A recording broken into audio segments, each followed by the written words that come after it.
ብዙዎች ያለፈ ህይወታቸው ተጎጂ እንደሆኑ ይሰማቸዋል። ያለፈ ገጠመኝ ወይም ያደጉበት የቤተሰብ ሁኔታ ችግር ተጽዕኖ እንዳሳደረባቸው ይናገራሉ። የስነ ልቦና ጥናቶች እንደሚያስረዱን 85 ከመቶ የሚሆኑ ቤተሰቦች ችግር አለባቸው። ስለዚህ የእናንተ ብቻ የተለየ አይደለም። ሰዎች እንዲህ ይላሉ፣ ወላጆቼ ጠጪዎች ነበሩ፣ አባቴ ይደበድበኝ ነበር፣ እናትና አባቴ የ6 ዓመት ልጅ ሳለው ተፋቱ።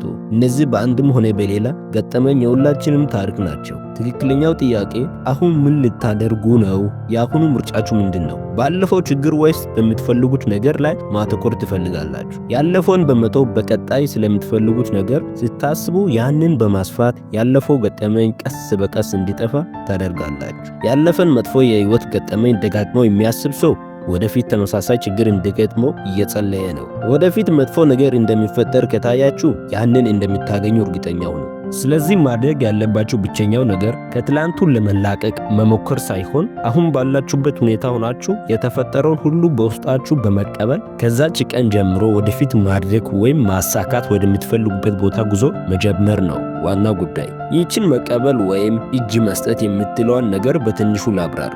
መቼም ሁሉንም ነገር ተቀበል ስትባል እንደዚህ አይነት ጥያቄ በአእምሮ ይነሳ ይሆናል። ቃሉ በሆነ መልኩ ሁሉንም ነገር አመን ብለህ ተቀበል የሚል አንድምታ አለው። ነገሮችን ባሉበት እንዳሉ የምንቀበል ከሆነ እነርሱን ለማሻሻል አንዳችን አይነት ጥረት ላናደርግ ነው ማለት ነው። እንደኔ በግል ህይወታችንም ይሁን በማህበራዊ ህይወታችን መመንደግ ማለት የአሁን ጊዜን ተግዳሮቶች አምኖ መቀበል ሳይሆን ይልቅስ እነዚህን ተግዳሮቶች ጥሶ ለመውጣት መጣጣርና የተሻለ ነገር ለመፍጠር መሞከር ነው። ይህን ባናደርግ ኑሮ መኖሪያችን አሁንም ድረስ ዋሻዎች ውስጥ በሆነ ነበር።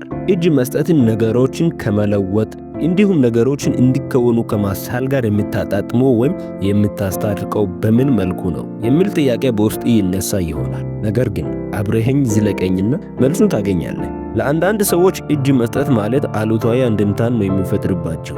ማለትም ሽንፈትን፣ ተስፋ መቁረጥን፣ በህይወት ውስጥ ከሚከሰቱ ለውጦች ጥሶ ለመውጣት አለመቻልን፣ በፍስስነትን ወዘተ አይነት አንድምታዎችን ነው የሚፈጥርባቸው። የሆነው ሆኖ ግን እውነተኛው እጅ መስጠት ከእነዚህ ፈጽሞ የተለየ ነው። እውነተኛ እጅ መስጠት ሁኔታዎች ሲያጋጥሙ እጅን አጣጥፈ ዝም ብለህ በመቀመጥ አሜን ብለህ መቀበል ማለት አይደለም።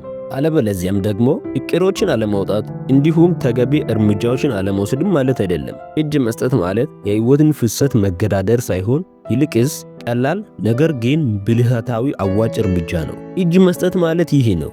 የህይወትን ፍሰት የምታጣጥምበት ብቸኛው ቦታ አሁንና አሁን ብቻ ነው። ስለሆነም እጅ መስጠት ማለት የአሁኑ ቅጽበትን ያለምንም ቅድመ ሁኔታ እንዲሁም ያለምንም ማቅማማት መቀበል ማለት ነው። እጅ መስጠት ማለት ለሆነና ለሆነው እንዲሁም ላለውና ላለው ውስጣዊ እምቢተኝነትን እርግፍ አድርጎ መተው ማለት ነው። አሁን ብዙ ማለት እፈልግ ነበር፣ ነገር ግን ቪዲዮው እንዳይረዝም እዚች ጋር ላቁም። ነገር ግን በዚህ ዙሪያ ፓርት 2 እንዲሰራ የምትፈልጉ ኮሜንት ላይ ነከስት ብላችሁ ጻፉ።